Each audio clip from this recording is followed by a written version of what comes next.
Aujourd'hui, je vous explique combien je gagne, combien ça me coûte d'aller au Japon et combien d'argent on m'a donné pour aller au Japon. Bon, je vais pas vous cacher que ça fait longtemps que j'hésitais à sortir cette vidéo parce que parler d'argent sur internet, c'est jamais trop une bonne idée. Mais je l'ai fait quand même et du coup, c'est une vidéo qui est vraiment là pour vous parler de mon expérience et comment moi j'arrive à aller au Japon tous les ans. Donc j'espère que ça vous plaira. Allez, c'est parti.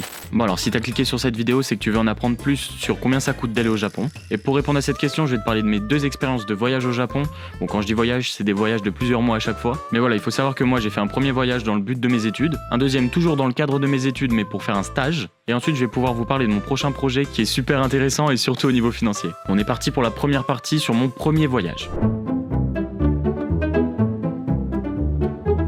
Donc si c'est pas la première de mes vidéos que vous regardez, vous le savez, j'ai terminé mes études au Japon, donc j'ai fait ma L3. Et pour ça, j'ai eu énormément d'aide. C'est dans ces moments cocorico, il faut être fier d'être français, parce qu'on m'a clairement donné de l'argent pour aller faire mes études au Japon. Je suis pas un cas isolé, tous les étudiants qui sont partis au Japon de mon université ont eu cette aide. C'est une aide d'environ 4 000 € qui est donnée par l'État en 2 parties, une fois qu'on est arrivé au Japon et une fois qu'on revient en France. C'est une somme assez conséquente qui te permet d'avancer et de payer énormément de frais. En plus de ça, donc je suis boursier et on me versait 470 € par mois. Je suis parti 10 mois, donc sur cet ensemble de voyages au Japon, j'ai eu donc 10 fois 470, 4700 € plus 4000 €. Donc on m'a donné plus de 8000 € sur l'année durant mon voyage au Japon. J'aurais pas pu partir sans ça, ne serait-ce que pour le billet d'avion et pour le logement, puis la vie là-bas. Ça permet de voyager, etc. Moi, c'est ce qui m'a permis réellement de pouvoir lancer ma chaîne YouTube, de pouvoir voyager, essayer des choses, vous faire découvrir des choses. Donc rien que pour ça, merci beaucoup. En plus de ça, à l'époque, pour avoir un petit peu d'argent, je faisais du montage vidéo déjà, mais les revenus étaient très aléatoires. Ça allait entre 0 € certains mois où j'avais aucun client à 1000 € les mois où j'avais plusieurs clients qui me demandaient des gros projets. Mais c'était vraiment pas quelque chose sur lequel je pouvais compter et quelque chose qui pesait dans la balance. Mais du coup, j'arrivais quand même à vivre sereinement au Japon grâce aux aides et du coup au montage vidéo. Donc voilà pour mes 10 premiers mois au Japon, du coup à Nagoya.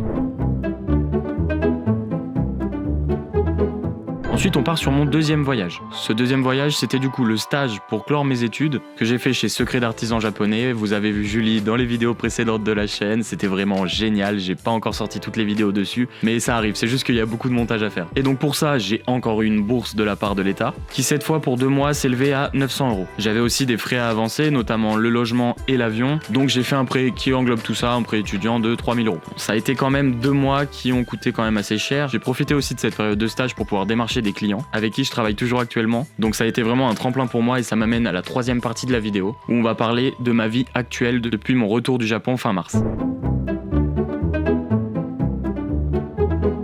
Alors depuis mon retour, je suis vraiment rentré dans la vie active. Je vis donc, comme je viens de vous l'expliquer, grâce à mes revenus du montage, environ 1000 € par mois, à peu près un SMIC. J'ai la chance de pouvoir travailler maintenant avec des vrais créateurs de contenu qui sont stables et qui s'inscrivent dans la durée et qui me permettent à moi du coup d'avoir une sécurité et de savoir qu'ils comptent sur moi sur du moyen long terme. Et donc par le même biais, d'avoir des revenus stables. En plus de ça, comme je vous l'avais expliqué dans la FAQ, de avril à octobre, je travaille pour une société de vol en montgolfière. C'est un travail absolument exceptionnel, je kiffe ma vie. Et c'est un travail qui se fait le matin très tôt et le soir, ce qui me permet de pouvoir faire du montage la journée. Bon, ça fait des très grosses journées.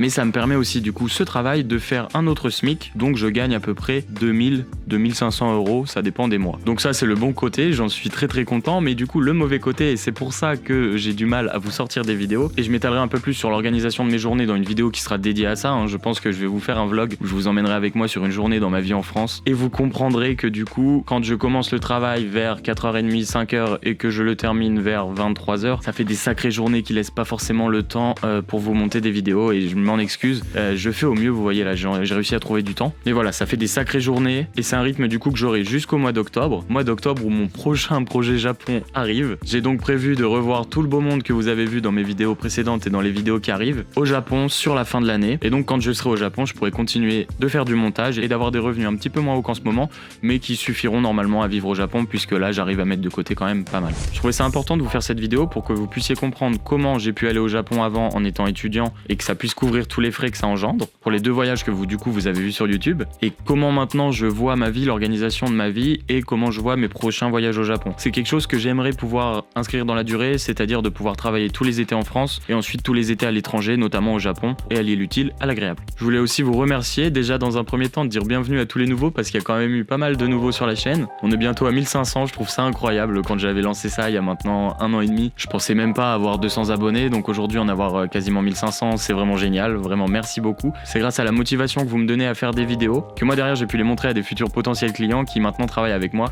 Donc, merci beaucoup. Si vous n'êtes pas encore abonné, n'hésitez pas à vous abonner, c'est super important pour moi, pour le référencement. N'hésitez pas aussi à liker la vidéo. Merci beaucoup, c'était Mathias. Ciao.